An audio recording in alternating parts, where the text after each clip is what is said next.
Pack your bags and get out. I need your lake house for my business retreat. That's what the HOA president actually told me, standing in my doorway with 4 strangers and a look on her face that said she'd already decided this was her property, not mine. And when I told her no, this woman, Brittany Hill, local queen of fake authority, just about lost her mind, started threatening, shrieking, acting like the universe itself was offended that anyone would dare stand in her way. But honestly, from the moment she rolled up, something about the whole thing was off. Who were these women in the Mercedes convoy? Why was she so dead set on my family's old cabin? And why did she act like she could toss me out by Monday, no matter what I said? What I found out later. Man, I wish I was making it up. So, let me back up a sec. This all really started last Friday night. I'm sitting at my kitchen table, staring down a mountain of medical bills from my grandfather's cancer treatment, $78,000. Yeah, that number haunted me for months after he passed. Every notice stamped final, every red letter screaming at me to give up. My laptop was open to one of those sketchy "we buy houses for cash" websites, because at this point, I was desperate enough to think about selling the only thing Grandpa left me. The foreclosure letter on my table said Monday, or else. And honestly, I was about ready to surrender. Name's Adam Stone, freelance IT guy, former tech company employee, now just praying someone pays their invoice before my car gets repoed. I'd been careful to keep my financial nightmare private. The cabin sits on a chunk of lakefront my granddad bought in the 60s, and I'd always thought if anything was untouchable, it was this place. But last year someone tried to break in, so now there are cameras blinking everywhere, just in case. I was just staring at Grandpa's photo, whispering another apology to his memory, when the sound of expensive car doors slamming snapped me out of it. Outside, 4 spotless Mercedes SUVs, lined up like the start of a parade. Out steps Brittany, rocking a ridiculous CEO blazer, followed by 2 women who looked like they belonged in courtrooms, not at the lake, and 2 others who were clearly out of their depth. "Adam," she called, as if I'd summoned her. Perfect timing.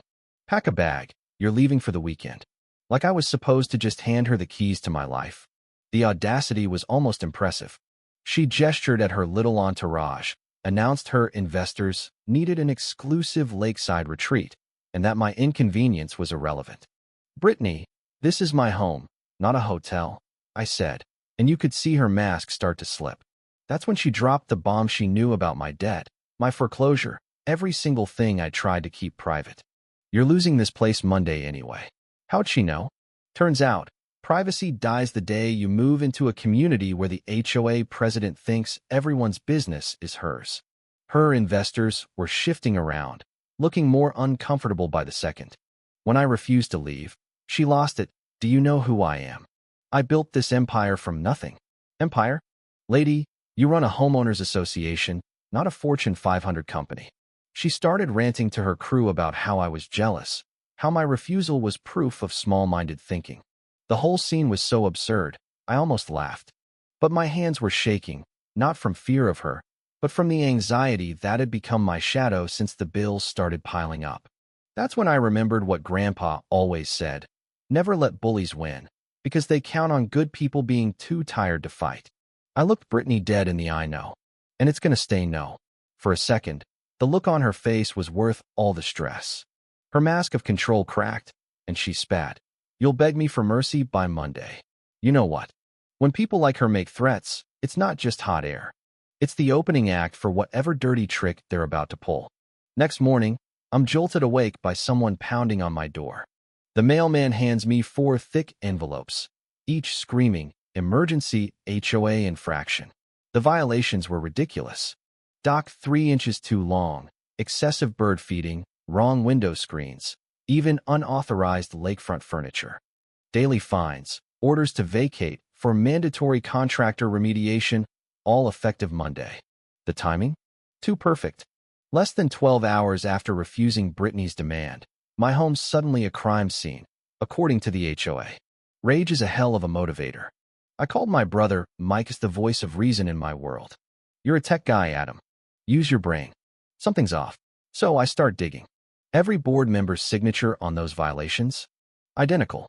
Same pen, same loops, even Janet Miller's, and she hasn't signed her name legibly since 2002.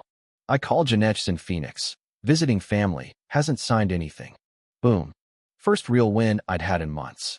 I drove straight to Brittany's McMansion, where her yard had been turned into a motivational speaker's wet dream. Banners, pyramid charts, her investors practicing testimonials about their success. It was like a red flag factory. I held up the letters. These signatures are fake, Brittany. Panic flickered in her eyes, but she switched back to the corporate script. Emergency protocols require efficiency. Yeah, okay. What she didn't know? My smartwatch and dash cam were recording everything. I called the board secretary right there on speaker. I'm out of town, haven't signed a thing. Watching Brittany scramble was chef's kiss. But then I spotted something on her patio. Bank statements showing a $78,000 withdrawal from the HOA fund and a deposit into her Wellington Success account same date. Same amount as my debt. That's when it clicked. This wasn't just about a cabin. She needed my property to plug a hole in her scheme. While Brittany was busy making frantic phone calls, I snapped pictures, then started Googling. Wellington Success was a hot mess. BBB complaints, Attorney General investigations, accusations of running a pyramid scheme. Her investors. 2 were wanted for check fraud and probation violations. The other 2 were just unlucky enough to believe her lies. It was all starting to make sense. Brittany wasn't just desperate, she was drowning. She needed assets, needed cash, and my cabin was the last lifeboat. So I played along. Maybe I should join Wellington Success, I said, and her mood flipped from rage to manic delight. She dragged me inside for her investment presentation, glossy charts, fake testimonials, compensation plans that only made sense if you ignored math. The beauty of having a hidden recorder is, you just let them talk. She bragged about using HOA funds as startup capital, how she could bypass approvals for community development, even showed me the bank transfers. Every word, every document recorded, photographed, time-stamped. That's when her phone rang, and I heard enough to know her world was falling apart. Divorce court, financial disclosures, she was running out of options. Her threats got personal. Cooperate or I'll destroy you. Then, my phone buzzed a security alert. Live feed from my cabin. Brittany's crew had broken in, were live streaming themselves, turning my home into their corporate retreat HQ. They opened my grandfather's wine, rearranged his furniture, and mugged for their followers online. The audacity was unbelievable. I raced back, hands shaking, vision blurring from anger and stress. I stormed in, demanded everyone leave. Brittany just started spouting more pseudo-legal nonsense about emergency community asset utilization. One of the criminals muttered, "This feels illegal," but Brittany shut her down, completely lost in her fantasy world. But watching those strangers manhandle my grandfather's belongings, it broke something inside me. Grief, rage, pride, whatever it was, it snapped me out of being the victim. I told them, calm but deadly serious, "Get out. Now." The room went dead silent. Brittany had a meltdown, papers flying, screaming, threatening to call the cops on me for harassment. I told her to go ahead. And she did. Called 911, screaming about a dangerous man threatening successful businesswomen. She had no idea I'd recorded every confession, every threat, every piece of evidence. When Deputy Stone arrived, a guy who dealt with her drama before she laid it on thick. But Stone saw the obvious, and I just handed him my phone. Video of unauthorized entry, audio of confessions, documents showing embezzlement and forgery. When he ran the investors' IDs, 2 went straight into handcuffs for outstanding warrants. The others bolted like their hair was on fire. Brittany tried to talk her way out, but the evidence did the job. Deputy Stone cuffed her for embezzlement, fraud, criminal trespass, and more. The sweet sound of justice after months of anxiety was the handcuffs clicking shut. Her arrest, by the way, was live streamed to the same audience who'd watched her break in. The comments were brutal, but fair. Plot twist: the business guru is a felon. The aftermath was like the community waking from a nightmare.